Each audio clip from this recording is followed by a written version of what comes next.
Good morning, Internet land. Hello. It is so good to be here on Tuesday morning at 8:30 a.m. Eastern Time to share with you something that's dear to my heart, which is a method for overcoming our beliefs, but we're just going to give it a moment for Instagram to catch up. Okay, here it is. All right. So let's just officially get started. Good morning, everybody, and welcome to another episode of DIY Wellness. This is the show for people taking personal growth into their own hands. I'm your host, Brian Hogan, life coach, filmmaker, and clinical therapist. On this show, I like to talk about and explore different strategies for maintaining and improving your well-being. So just take what resonates and toss the rest. You're not meant to use these tools to weaponize against yourself and say, oh, well, I should have been doing that tool. So it's not like that. You just take what resonates and throw everything else completely out into the trash. And that way you'll maintain and continue to have more and more well-being. These strategies aren't going to work for everyone, but they work for me and they will work for a lot of people. So I only share things that work for me, that I have done and that I like. So today, we're talking about something that most people never question: their belief system.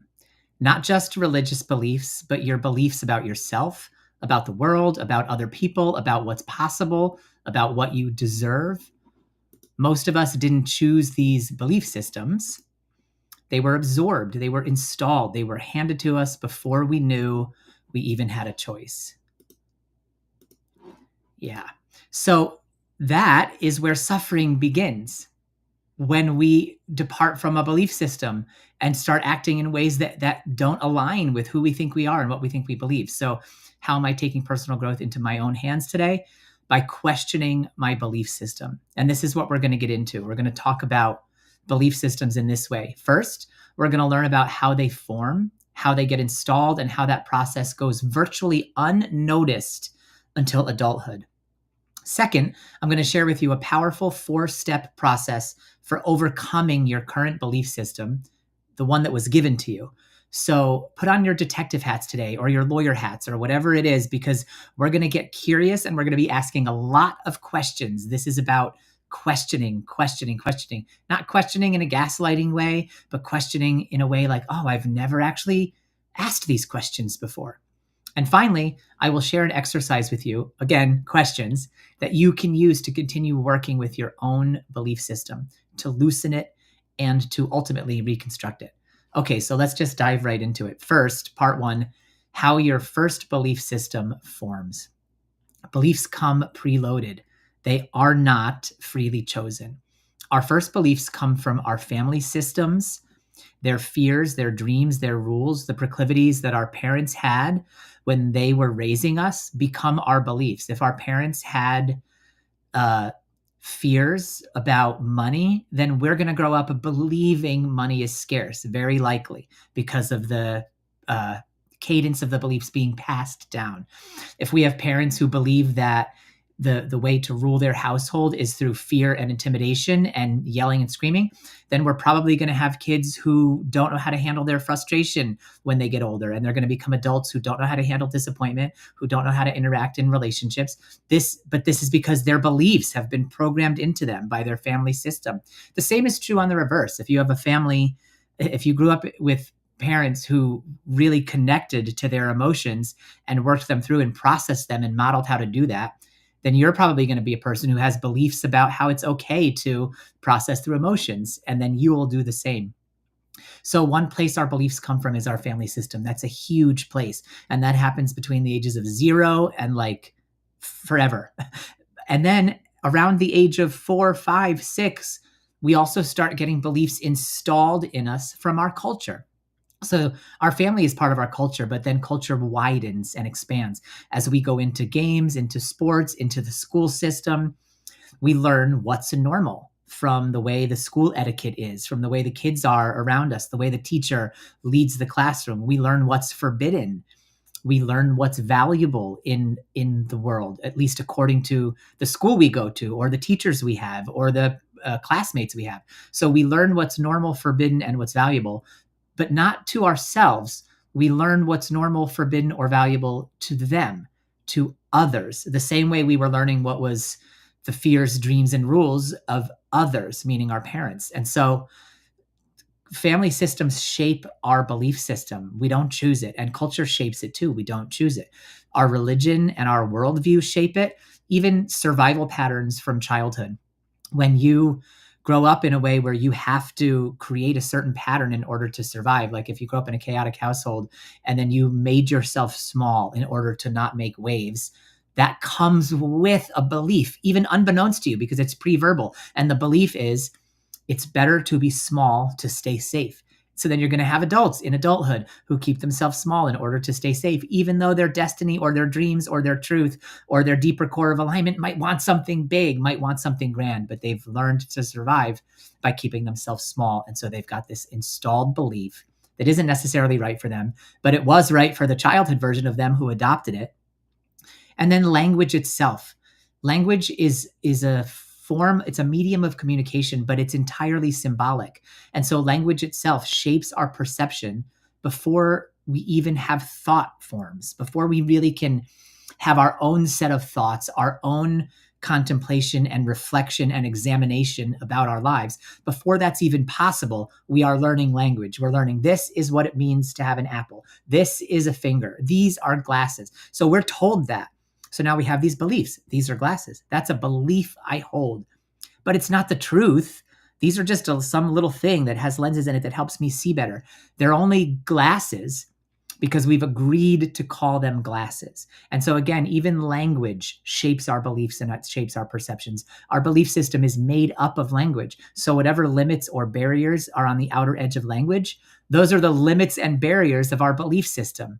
Unless and until we can start to see through language as only a symbolic medium, then we can have beliefs that align with who we are and that actually transcend the limits and barriers of language itself.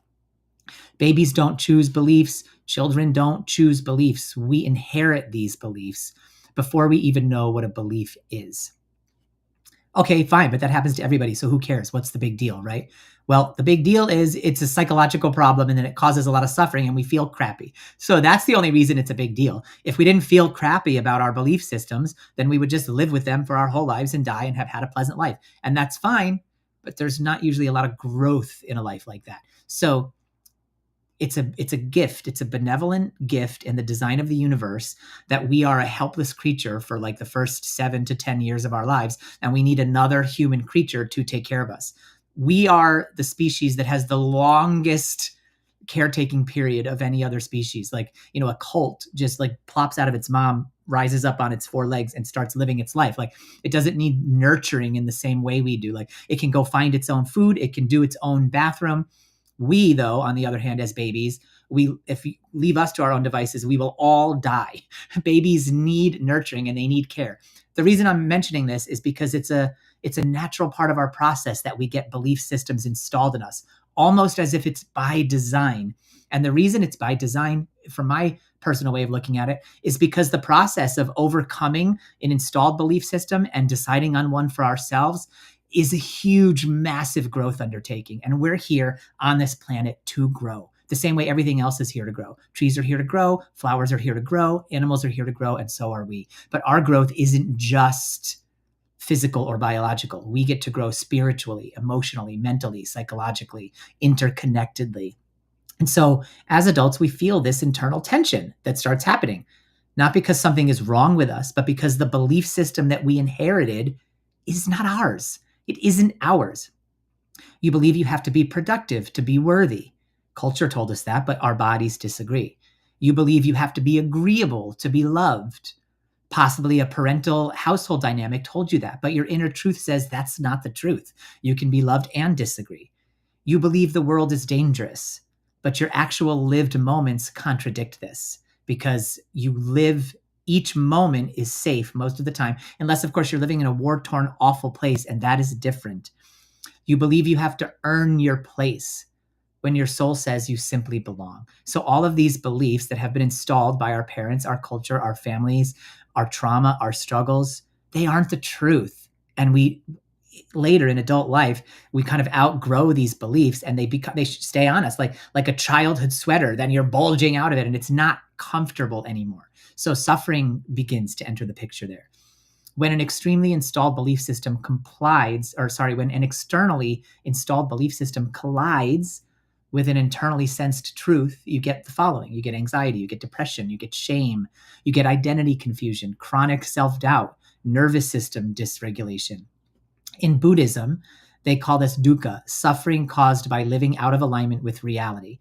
And reality is separate from our belief systems. So since we have beliefs that we didn't freely choose, we know that they're not in alignment with reality. This new belief system that we can create after learning this 4-step process, we can create one in alignment with reality, with real reality and with our truth of reality.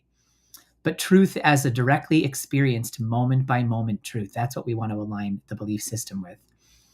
In IFS language, these inherited beliefs are held by protector parts who think that they're keeping us safe, even when they're suffocating us. And they may have been keeping us safe in childhood, but not now. Even Stoic philosophy supports this. The Stoics said it is not events that disturb us, but the judgments that we make about the events. I think that was Marcus Aurelius. And in other words, the beliefs that we didn't choose are often the ones that cause us the most pain. So just noticing that, the first step to transcending your belief system is to notice, oh, I didn't choose this. These don't have to be mine. My belief systems, just because I've held them for decades in some cases, doesn't mean they're true about me. It was installed and I just haven't yet questioned it. So what do we do with the beliefs that aren't ours? Well, we do these 4 steps: examination, contemplation, reflection, and then recreation. That's what we do. So first we examine them, then we contemplate them, then we reflect on their impact, and then we recreate. And I'm going to get into what each one of those steps means specifically in a little more detail right now. So that is the 4-step process for changing your belief system. Step 1, examination. Where did this belief come from? So this is like an archaeological dig. Your job here is simply to trace the origin. Examination is the phase of belief system questioning that's earmarked by examining the belief. Where did it come from? What voice does it sound like? How long have I had it? Was it from birth or a later point? How firm is it, or how flimsy is it? Like asking whose voice it is a really interesting one. Like, is this a parent's voice, a teacher's voice, the voice of my church, my peer group, my trauma, some other larger aspect of society, someone I admire that I no longer resonate with this particular belief of theirs? Where did it get picked up? When did I come by this belief? How, and did I agree to it then, or was it literally just dropped on me? And how solid is it, right? Like, is this belief part of my core identity? Is this a loosely held assumption that I have, but I'm still letting it guide my life? Did it come from survival or belonging or conditioning?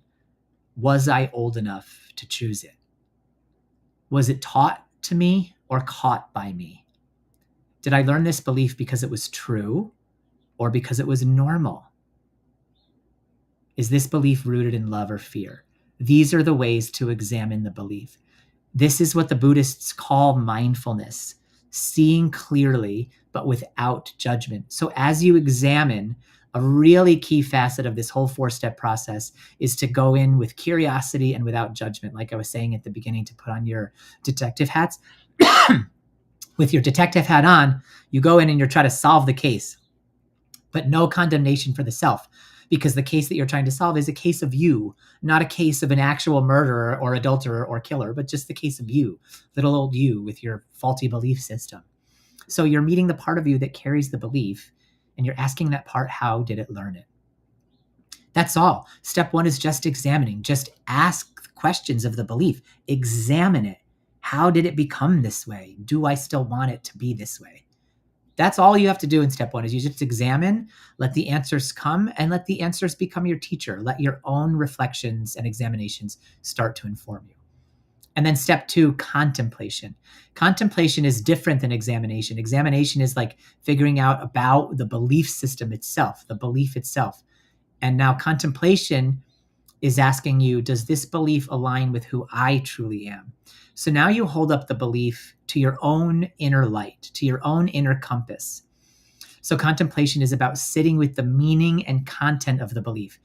Examination is about the origins of the belief, all the external things. How did the belief get here? Who did it come from? When did it come? That's what you're examining. Why did it become the way it is? How did it get installed in this part of my belief system?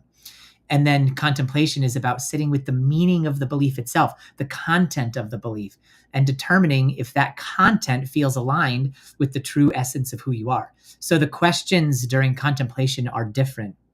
Things like, do I agree with this? Would I choose this now absent of my history? Does this align with my values about who I am and who I want to be? Was this freely chosen?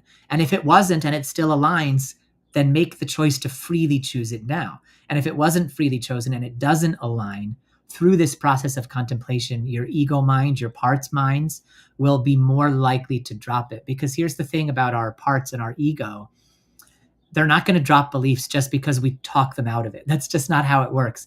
The parts and the ego are trying to keep us safe. They have beliefs. They hold the beliefs as a protective mechanism. And so they're not going to drop beliefs until the belief itself seems nonsensical to them or contradictory to those parts or to your ego. When the belief itself starts to seem contradictory to your larger nature, your ego is going to drop it on its own, because the ego is trying to hold the belief to keep you safe.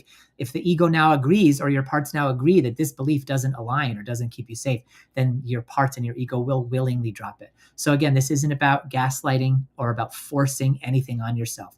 It's just about contemplation. Would I choose this now absent my history? So now ask where the belief, we don't ask now where the belief came from, but whether it belongs in the present. So these are alignment questions as opposed to origin questions. Does this belief feel like me? If I met this belief today for the first time, would I choose it? Does it align with my core values or only my past conditioning? Does this belief reflect my inner wisdom or my inherited survival strategy? Yeah, does it bring peace or tension? Does it match my lived experiences? So the Stoics taught the importance of examining beliefs through reason and lived evidence. And in Buddhist thought, contemplation means letting a belief fade if it has no inherent reality. So you just contemplate. Contemplate, does this feel in alignment with who I am? Examination, how did this become a thing? Contemplation, does it still align with me? Does it really align with me now? And then step 3 is reflection. And the difference between reflection and contemplation is this: when you're contemplating the content of the belief to determine if it aligns with your true nature as you feel it and see it now. With the reflection stage here, you're questioning the belief, but you're questioning the impact that the belief has on you. Not whether it's aligned with your true nature, but what is the impact of believing it? So that might look something like this. We're looking at the consequences now. And it's about reflecting on the way believing the beliefs impacts you. Does it serve me? Does this belief make me feel good or bad? Part of something? Does it make me feel certain or safe? Is it really about the belief? So we want to examine the effect of it on our lived experience. This is a somatic and psychological impact assessment. How does believing this belief make me feel? What behaviors does this belief produce? Does this belief make me feel smaller or bigger? Sturdier or more fragile? Safe or in danger? Am I comforted or confined by this belief? Is there a secondary gain that keeps me attached to this belief? Belonging, safety, certainty, predictability, invisibility, control. What would change if I didn't believe this anymore? And again, here you're you're reflecting what would change. It's hypothetical, because if you start to say, well, I'm not going to believe this anymore, the parts that believe it are going to be like, well, we do, so fuck you. So you're helping the parts see the impact the belief has, so they themselves can decide, oh, I don't like that impact. Let's drop that belief. You can't drop it any other way. You need cooperation fully from your system. So when I believe this, how do I feel? What decisions does this belief lead me to make? Does it shrink me or expand me? Who do I become when I believe this? That's the bottom line. How does it impact me? Who do I become when I'm believing this belief, when I'm believing this thought? So reflection is the lived consequences phase. Beliefs have energetic, emotional, and behavioral footprints. This step helps you to finally see them. Okay, and step 4, the most exciting step, is recreation. This is the creative phase, the designer phase, the inner architect phase. And I love that this has double meaning: recreate, to recreate, but recreation also means like recreational. So like recreation as opposed to like work, right? What are you going to do for recreation today? That means play. So in this step 4, you want to recreate your beliefs, but you want to recreate them from a place of ease and flow and play, not from a place of duty or obligation or fear of what might happen if I don't believe this anymore. Just feel into a playful energy, an energy that doesn't need certainty anymore as you recreate. And this is when you get to say, what beliefs actually support the person I'm becoming? This is when you get to use your imagination to conjure opposite and replacement beliefs, empowering values, aligned beliefs, chosen in line with your true north. So you become the architect of your inner world at this point. It's imagination plus agency. So the questions here are, if I could choose any belief that aligns with my future, what would it be? What belief supports my well-being, not my wounding? What empowers the version of me that is emerging? What beliefs feel like freedom, truth, and alignment? What narrative puts my inner wizard in the driver's seat? These are the kinds of questions that will make you feel more empowered, spacious, and liberating when you can adopt beliefs like that. These are beliefs that align with your values, beliefs that open possibilities instead of closing them, beliefs that allow your nervous system to relax. So this step is about joy, about playfulness, about wizardry. You're not reclaiming an old belief, you're building new ones. So what you really want to do here is install beliefs that are values aligned. Reinvention, recreation, this is the upgrade. This is a rewiring. It's a shift from inherited identity to self-authored identity. So that's the 4-step process, everybody. It's examination, contemplation, reflection, and then recreation. And so here, with the last couple minutes, I'm just going to leave you. I know I just cascaded you with questions, but if you want to do this 4-step process on your own, here's the 4 steps with 2 powerful questions under each one. Now, again, do this as it resonates. So if you like some of the questions you heard me say earlier in the episode, use those. But this is just a succinct version of the exercise that helps me and I know can help a lot of you. So step 1, examine. Where did this belief come from? Whose voice does it sound like? Those are going to really open a lot of insight for you. Step 2, contemplation. Do I agree with this belief today? And does it align with the person that I'm trying to become? Step 3, reflection. How does believing this belief impact my life, my physiology, my biology, my relationships? How does it impact my life? And then also, what changes when I let go of this belief, even for 10 seconds? How might things change? And step 4, recreation. What belief would feel more aligned, more truthful, and more empowering? And also, what new beliefs help my nervous system relax? So just contemplate those, reflect on those, examine those, and then recreate from that place of clarity and truth. You didn't choose your first belief system, but you can create your next one. So if what you heard here resonates, then please share this video with those who you know who might appreciate the message. And if you have questions about this or try anything out, let me know how it goes in the comments. I want to help you get unstuck and celebrate your wins. Because DIY wellness means doing it yourself, but that does not mean doing it all by yourself. See you next week. Much love. I trust you, humanity.